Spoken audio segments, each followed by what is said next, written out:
Hello hello hello. Expected puzzle जो कि last 15 days में मैं सिर्फ 2 वीडियो दे पाया हूँ। आपके मैसेजेस थे कि सर वो वाला ठीक रहता है, बेसिक्स पजल ही सॉल्व कराता हूँ मैं उसमें, वही चलते रहेंगे अपन। और अभी जो फ़िलहाल मैं पजल लेके आया हूँ सिंपल सा ही है बट अच्छा क्वेश्चन है। क्या लिखा है उसमें? लिखा है 9 पर्सन्स, अच्छा इस सिटिंग अरेंजमेंट का है। 9 persons P Q R S T U V W X sit in a straight, some person are facing north and some are south। Okay देखिए इसमें बोला कि कुछ नॉर्थ फेस कर रहे हैं और कुछ साउथ, लेकिन कितने नॉर्थ कितने साउथ इसकी इन्फॉर्मेशन अपने पास नहीं है। कोई बात नहीं, ये दो जैसे जैसे इन्फॉर्मेशन दे रहे हैं वैसे वैसे पढ़ेंगे, वैसे वैसे करेंगे। We don't have any issue with the question maker. अब क्या लिखा है? At least 2 person sits to the right of S. कह रहा है कि एस के राइट में कम से कम 2 होने चाहिए, ज़्यादा से ज़्यादा कितने भी, 3 भी, 4 भी, 5 भी, 6 भी, 7 भी, 8 भी नई एजम्पशन शुरू कर सकते हैं, है ना। बस ध्यान ये रखिएगा कि एस के राइट में 2 से कम ना हो, 1 ना हो जाए, 1 भी ना हो, ऐसी कंडीशन ना हो जाए, 2 तो होने ही चाहिए। V sits third to the left of Q, who sits immediate right of T। अब क्या लिखा है? V जो है third to the left of Q, who sits immediate right of T। हमें तो डायरेक्शन ही नहीं पता है, क्या अभी इसका पुट कर पाएंगे? फिलहाल मैं उस कंडीशन में नहीं हूँ या डेटा उस कंडीशन में नहीं है कि एजम्पशन की शुरुआत की जाए, थोड़ा और वेट कर लेते हैं, बढ़ते चलते हैं आगे। X and R sit immediate left to each other। X और R एक दूसरे के इमीडिएट लेफ्ट है। कौन नॉर्थ कौन साउथ कुछ नहीं पता, पोजीशन कुछ नहीं पता, आएगा आएगा आएगा, पेशेंस रखिए। T faces north but does not sit at any extreme end। T north पर है, क्या T से रिलेटेड कोई इंफॉर्मेशन है? यस।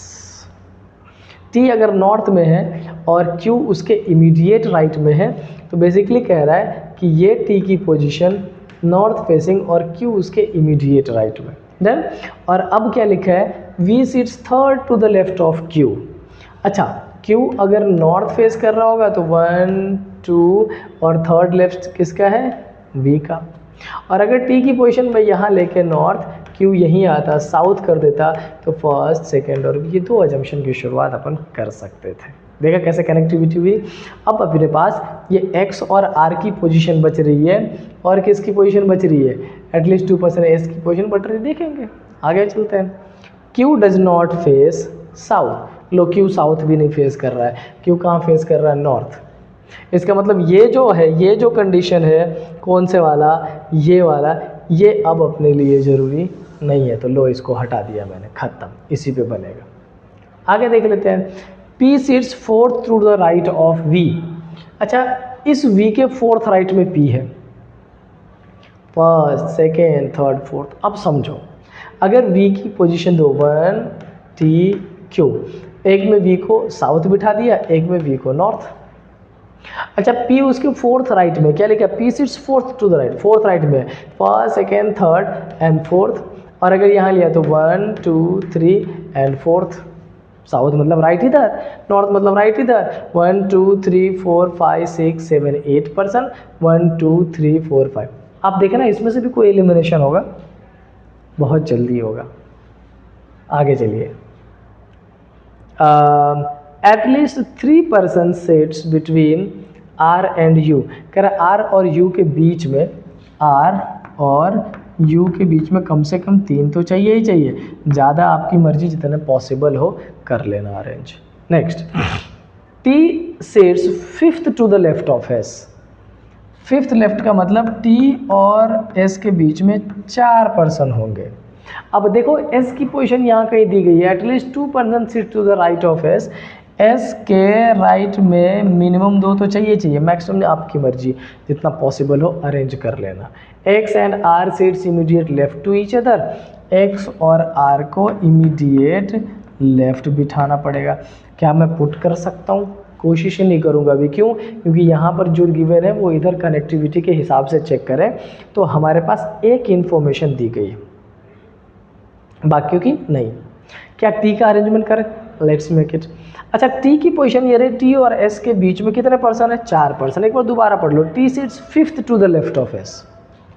अगर ये टी रहा तो 1 2 3 4 5 एस की पोजीशन ले सकते हैं। अच्छा अगर टी ये रहा तो 1 2 3 4 5 पर्सन, 9 से ज़्यादा हो जाएगा जो अपन ले ही नहीं सकते। तो एस की पोजीशन क्या ये श्योर है, हाँ श्योर है।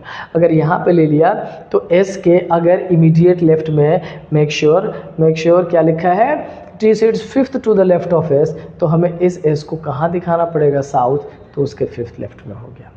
अच्छा अब टी यहाँ भी रहा, समझिएगा ये 1 2 3 4 और यहाँ पे किसकी पोजीशन, एस की। तो नंबर ऑफ पर्सन 1 2 3 4 5 6 7 8 पॉसिबल है। अगर टी एल रहा तो एस इधर भी पॉसिबल है। तो क्या अभी सही होगा अरेंज करना, नहीं। इसीलिए मैंने आपसे बोला कि मैं फ़िलहाल रिस्क ही नहीं लूँगा। आगे चल लेते हैं। ये हमने कर दिया। अच्छा number of persons facing south is 3 less than the number of facing north. तो नॉर्थ वाले कितने हो जाएंगे, 6, और साउथ वाले कितने हो जाएंगे, 3। ये इन्फॉर्मेशन पुट करनी पड़ेगी।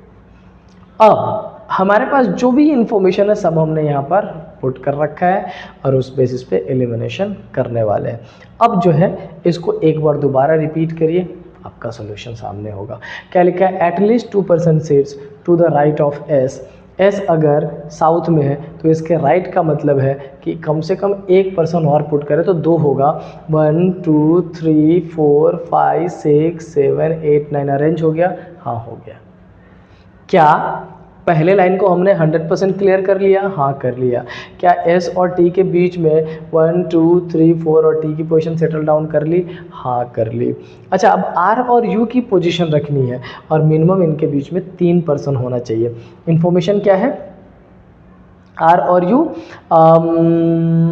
हाँ x and R sits immediate left to each other and R और यू की इन्फॉर्मेशन एक जगह गिवन है, yes there at least 3% sits between R and U. यहीं से कनेक्टिविटी हो जाएगी। एक्स एंड आर को एक जगह बिठाना पड़ेगा, नेबर से इमीडिएट लेफ्ट का मतलब क्या, एक ही जगह बैठना। दोबारा पढ़ लीजिए, x and R sits immediate left of each other, यानी कि एक नॉर्थ एक साउथ देखने वाला है। तो इसमें एक्स और आर की पोजीशन आपको क्या इन दोनों के अलावा और कहीं दिख रहा है, आप कहोगे सर नहीं, यही 2 ऑप्शन है जहाँ पर एक्स और आर की पोजीशन है।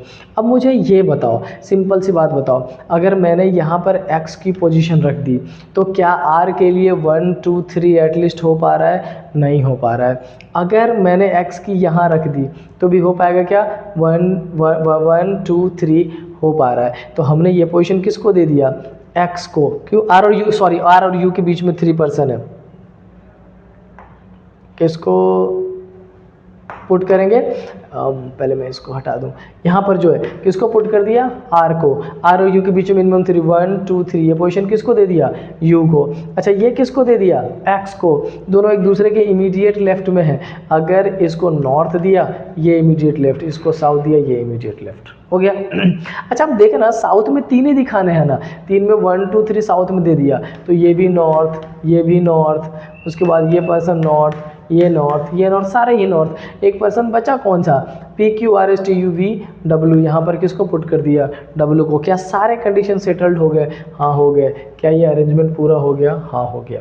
अब बात ये रही कि मैं अटका, इसको सॉल्व करने में मैं थोड़ा सा अटका, क्यों, क्योंकि डायरेक्शन के रिस्पेक्ट में जो पोजीशन दी गई थी वो थोड़ी सी कोशिश की गई थी ट्रिकी बनाने का। लेकिन मुझे लगता है कि अगर टच में आप रहो तो इस क्वेश्चन को सॉल्व करने में 2.5 मिनट से ज़्यादा नहीं जाना चाहिए, 2.5 मिनट्स में हो जाना चाहिए। वो सारी चीज़ें डिपेंडेंट थी किस पर, टी और एस। और ये जो इमीडिएट वाला जो था ना, जो नेबर वाला था ना, जो यहाँ बिठाना था एक दूसरे पे, इस पे मेरा ध्यान थोड़ा लेट गया है। क्योंकि अगर मैं यहाँ सही से देखता तो मुझे ये पता चल जाता है कि एकमात्र जगह है जहाँ पर 2 पोजीशन खाली है, और अगर किसी के बारे में इंफॉर्मेशन है इमीडिएट तो वही बन सकता है।